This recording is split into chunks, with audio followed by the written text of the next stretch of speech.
Alright, here it is. Aftermath of the Crown Vic. This is after its second derby. Ran this in Chesterville at the season ender. And didn't do that great. Wasn't the first car out, which is always my goal. I hate being the first car out. I'd have to rewatch the video really to see where I placed. But ended up breaking a spindle again for probably the 5th or 6th time that this car breaks a spindle. Every time I raced it in Enduro, it would break a spindle or a ball joint or something front suspension wise would break, and sure enough, broke there where the tie rod connects and broke up there by the upper ball joint. It's the first time this side actually breaks. For some reason, the passenger side was the one that would always break, and this side's actually still good. But I think I'm done with the Crown Vic spindles, the aluminum ones. Probably should have converted to some GM ones a long time ago, but oh well.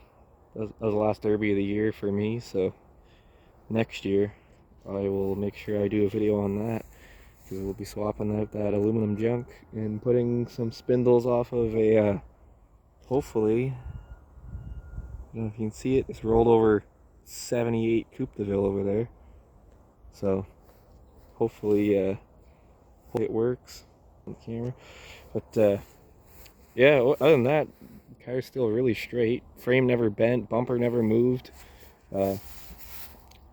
Doors tore open a bit there. Other thing that broke, which is what took me out, is this. Broke a rear axle. So that's gonna have to be swapped. I got a couple of them stored away. 31 spline, I think they are. Heavy duty cop car axles, which I got from the scrapyard, so no problem there. Won't take long to swap that out. I am gonna have to address the rust issue with this eventually, because the back of the floor is falling out and the seatbelt basically started tearing out of the floor over there, and the seat's kind of falling through the floor. You can see the floor, it's detached over there and ripping along that seam. So the gas tank, it's kind of just chilling there.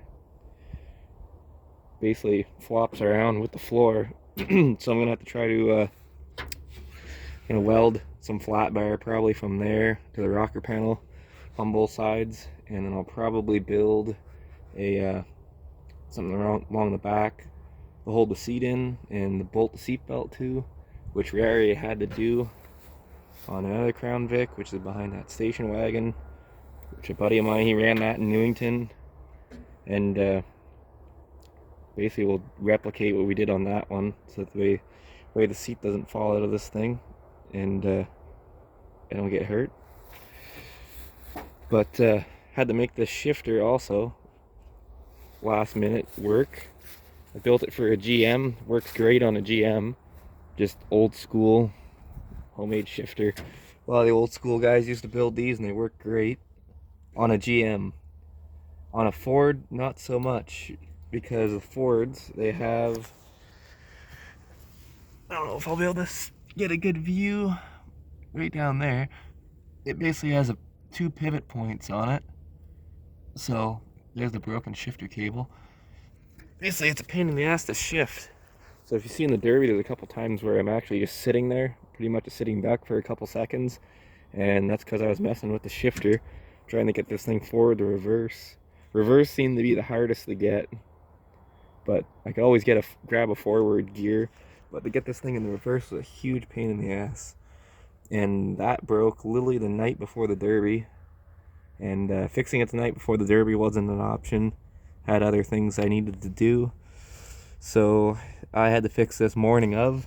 So I ran to a buddy's place, grabbed my shifter out of a pickup truck, because I lent him the shifter for a derby. Went there, pulled it out, fixed it, drove it up on the trailer. Really wasn't shifting that good, so I ended up having to cut a bunch of the floor apart down there. And I also had to smash the transmission tunnel over a bit. And as you can see, the shifter is like right beside the gas pedal. So that also wasn't really that handy. So I'm probably going to order an aftermarket Derby shifter for this. They sell them for these Ford transmissions, for these newer style Crown Vics. So this will get fixed next year in the spring, and I'm not really quite sure where I'm going to run it. I might run it in a couple Ontario shows, maybe early on in the season, just to junk it so I can pull all my stuff out of it and put it into that Crown Vic over there, which I bought from a buddy of mine. That also ran in Newington, and broke an axle, and he really doesn't like Fords that much, so he wasn't too keen on repairing it and running it again, so I bought this thing. So basically, once we kill this one off, I'll pull all the parts, all the fuel cell, battery setup, everything from this one, put it into this one, because at this point I really only have one good gas tank and battery setup and cables. I got a couple battery setups, just biggest thing's the fuel system. Like I got the regulator, all the inline pump and everything, fuel cell underneath there, which I really only have one of those. So that's another thing. Might actually buy another fuel setup just so I can have two cars built at any given time and not have to constantly pull the tank out of one to put in the other, because it's time consuming, kind of a pain in the ass, but it is doable. So that's gonna be it for this one. I'll probably have another video coming up pretty soon, just stripping some stuff. I got a Vic over there to strip down, and I got two Pontiac Grand Prix. I got a Chrysler 300 over there. I have a Charger. All cars I want to strip before the winter, basically just so they're one step closer to the Derby next year, less work, and the mice love to get into them whenever they have the interiors in them and chew wires and all that fun stuff. So that'll hopefully deter the mice from making a home in it for the winter. So that video will be coming up, but that's a wrap on this video and a wrap on the 2023 Derby season.